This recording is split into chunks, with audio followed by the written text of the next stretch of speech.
Dengan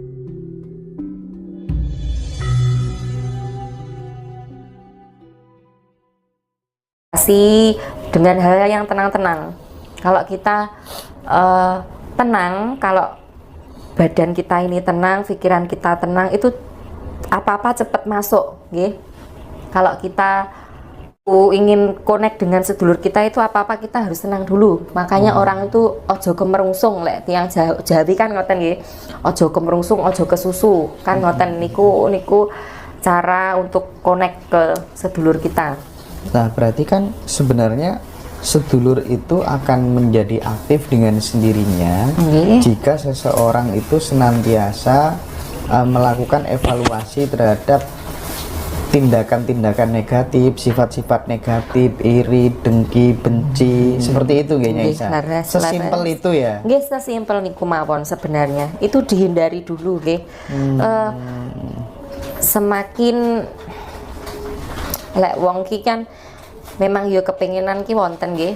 Kepengenan itu ada mindset niku wonten, terus cita-cita kan wonten nggih. Tapi lah niku fungsine kita mengenali dulur kita nanti terus bisa connect sama sedulur nggih niku. Jadi kita harus bisa ngontrol niku nggih. Ngontrol itu semua. Membuang sifat-sifat negatif ya. Membuang sifat-sifat negatif, nanti kita baru kenal ke sedulur kita, ke diri kita sendiri, baru nanti ke sedulur nggih. Masuk akal banget. Jadi PR-nya di rumah adalah kalau punya sifat-sifat yang jelek-jelek, negatif-negatif, pelan-pelan diubah pelan-pelan diubah. Terus gini seperti yang jenengan Mas Indra wau bejo nggih, keegoisan, terus iri hati, terus kepengenan apa itu rada diredam.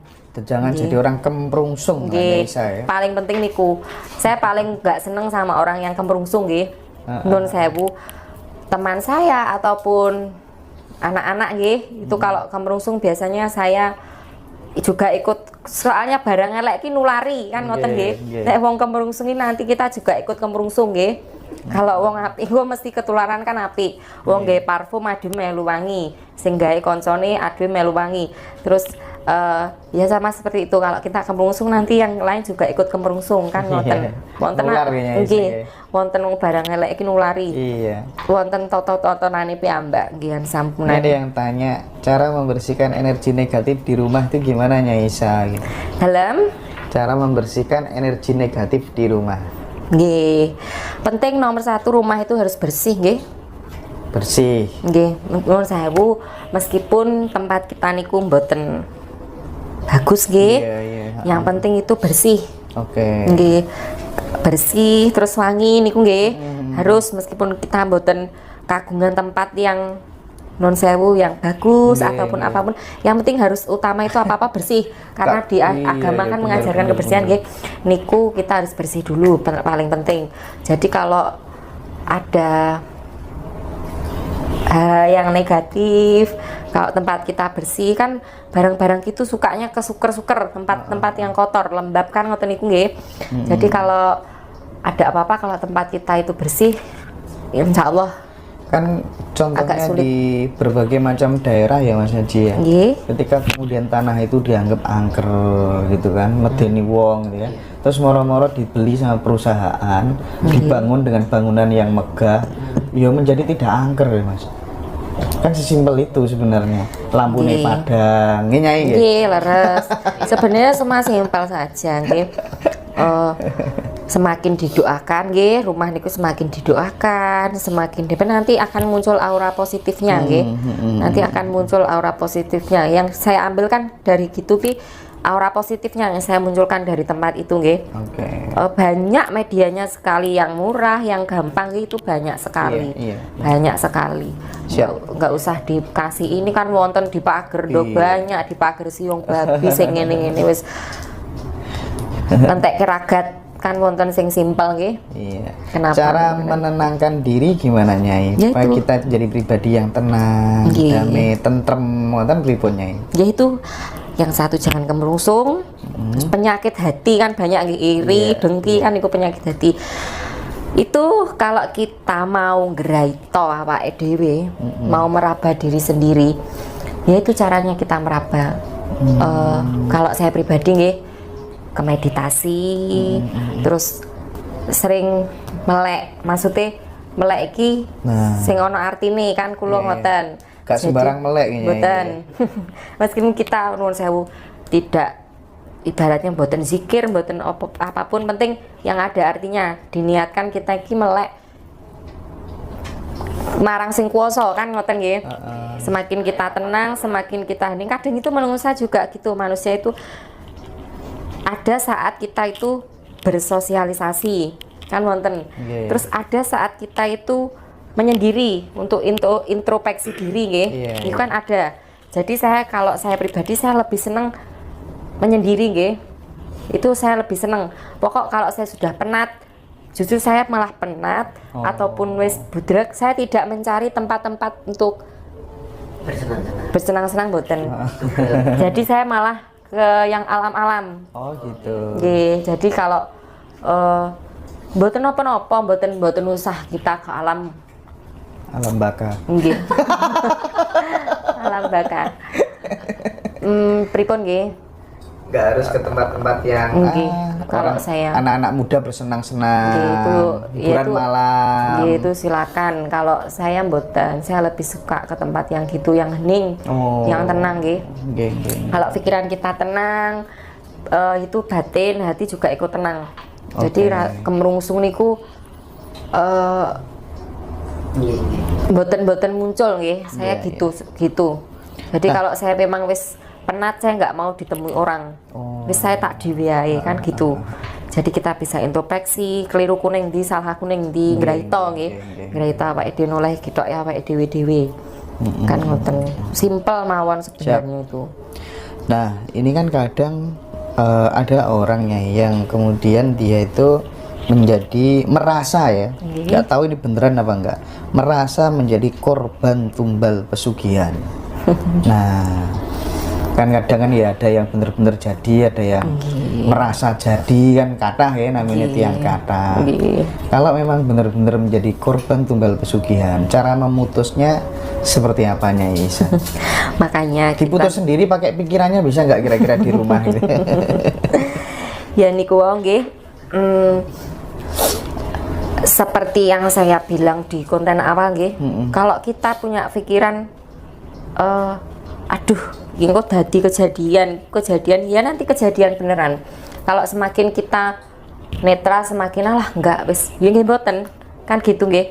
Jadi berarti pikirannya manusia itu sangat menentukan ya? Nggih, sangat menentukan. Itu sangat menentukan sekali. Karena ketakutan yang berlebihan nggih, ketakutan yang berlebihan itu yang memicu orang nanti jadi ngedrop, nggak mau makan kan gitu nggih. Nanti dari sumbernya penyakit kan dari situ sebenarnya. Nanti lek wis gitu, aku dindiki kan ngoten. Itu dari pikirannya sendiri-sendiri. Sebenarnya gitu nggih. Sudah didoktrin dia sendiri nggih. Jadi aku ngene, engko ngene kan ngoten nggih. Jadi sudah didoktrin dia. Kalau memang dia itu nun sewu nggih, mau menumbalkan seorang itu sudah perjanjian dulu, nggih, sudah perjanjian. Biasanya nun sewu, gue tak wae iki, terus gue tak juga iki kan ngoten, gue tak pupuk iki sih, tak pepek iki, tak wae iki, tak kasih ini, tak kasih itu. Cuma bengkok kan tak ambil kan ngoten nggih. Kalau mboten itu mboten saged langsung kita ngambil, mboten saged. Nggak ada tali, nggak ada apa-apa langsung ngambil milik orang kan ya aneh, mboten saged. Itu harus ada perjanjian juga, perjanjian dulu. Nggih. Biasanya tanpa sepengetahuan lek uang diweki kan seneng ae, makanya itu kita kalau diberi seseorang yang berlebihan ya menurut saya nggih hati-hati juga. Bukan suuzon mboten. Kalau yang bukan sing ngati-ngati awake dhewe iki arepe sapa maneh kan ngoten. Nah, jadi bahayanya pikiran seperti itu Nyai. Karena di tempat saya tuh Nyai ada anak. Tadinya di tempat saya tuh nggak pernah ada yang namanya penampakan atau apa begitu ya. Semenjak ada anak baru itu sedikit-sedikit cerita soal penampakan di lantai 2 kan. Nah, terus yang mbak-mbak yang kerja di situ merasa juga, iya aku kok dengar sesuatu ya. Oke, akhirnya saya ambil sikap, kamu jangan tidur di atas gitu kan. Terus setelah itu yang di atas saya terus kan. Akhirnya sampai sekarang nggak ada apa-apa. Bahayanya itu ya. Bahayanya itu karena Parno duluan pikirannya seperti itu. Nanti kalau dia nular kan gitu Jadi ketakutan yang berlebihan itu yang bisa memvisualisasikan yang boten-boten, soalnya tadinya nggak ada bisa adanya ada jadi gitu nun sewu antara bisa melihat nun sewu antara bisa melihat langsung yang seperti itu sama Parno lek ngarani itu beda bisa boten saged disamakan. Itu beda jalurnya karena ketakutan yang berlebihan nanti dia bisa visualisasi yang seperti ini karena di pikirannya dia sendiri. Benten kalau kita bisa melihat begituan dan itu boten saged sembarangan. Sewu. Nah, Nyai Isa, kan ada yang namanya katanya itu ilmu pengasihan nih Nyai Isa ya. Ilmu pengasihan. Memang benar ada itu yang disebut dengan ilmu pengasihan menurut Nyai Isa ya. Dan jika misalnya ada bisa nggak orang tanpa punya ilmu apa-apa begitu ya, pernah lelaku apa-apa gitu ya, cukup dari rumahnya aja meyakini sepenuh hati batin ya, diangen-angen, bisa nggak itu tembus kira-kira? Saged karena yang penting itu nun saya kita sudah connect dengan lawan kita Kalau cuma sekedar tahu ataupun menyapa itu boten saged. Kita harus punya napa nun saya ikatan dulu Kalau kita boten punya ikatan boten saged.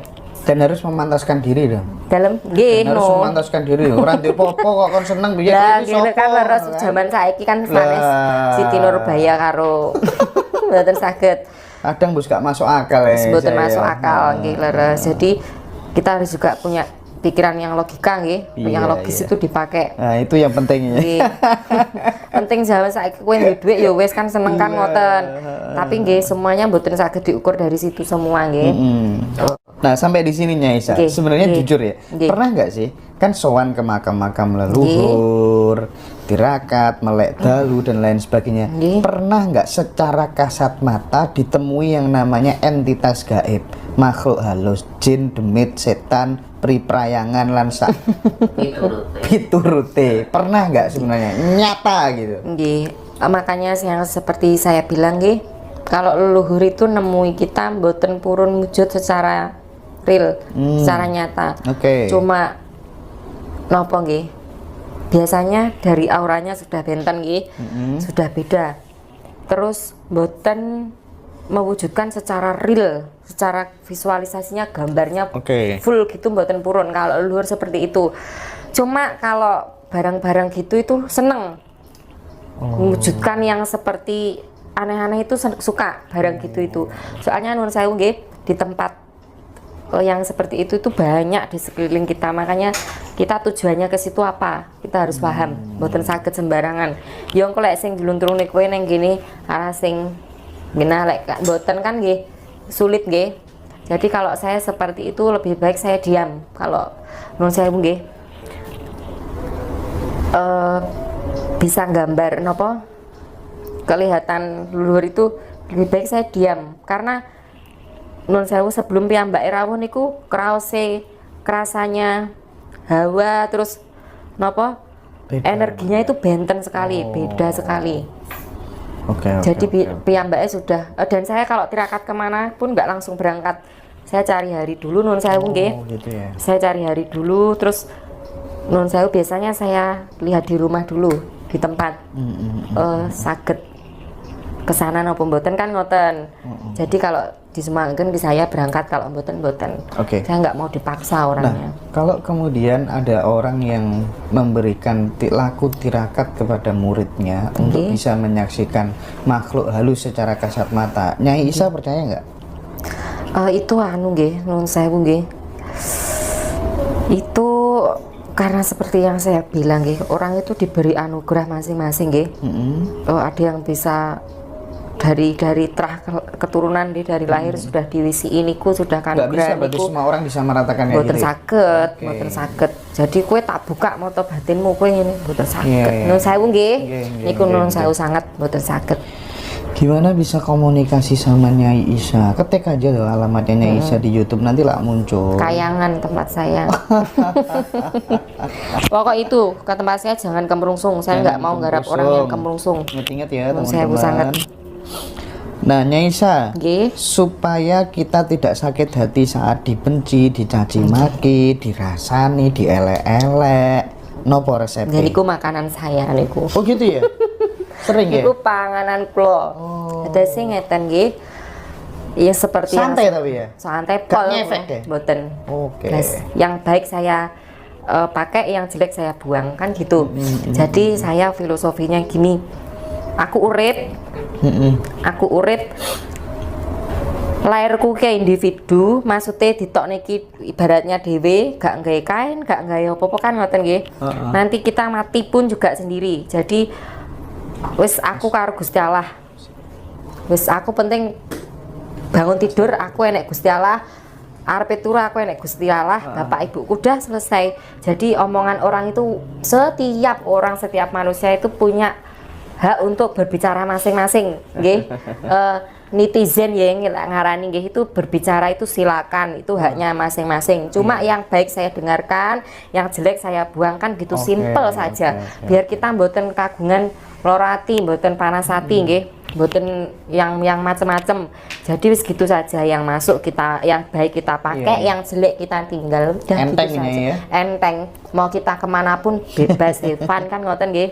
Oke.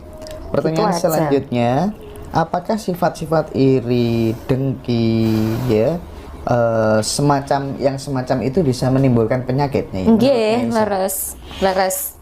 Kalau kita punya penyakit hati nggih, iri, dengki, tonggoku tuku kae, aku kok gak, tonggoku tuku kae, aku kok gak. Karena kenapa? Wong ning donya iki isine akeh. Jadi kue tak suntek rezeki sakmene engko mutah kan ngoten. Jadi harus dibagi. Jadi kita nggak boleh engko lek wis tibane wayahe rezekimu teko ya teko kan ngoten nggih. Nek kowe tak bruki saiki engko mutah kan ngoten. Sing ngebruki sing nyuntek sinten ya? Nggih kan ingkang Maha Kuwasa nggih. Jadi nggak bisa terus aku mau paksa gitu. Jadi sudah ditakar sendiri-sendiri nggih. Itu nanti tonggoku pengen iki aku kudu iso gini. Oke. Niki gambarannya saja malih duwe tanggungan, pinjam tanggungan ke ini dia mikir, otomatis ngangsur mikir, jadi dia nggak sakit makan, nggak enak, nggak tidur, mboten sakit. Akhirnya lambung kan gitu guys secara logika. Penyakit itu datangnya juga dari pikiran.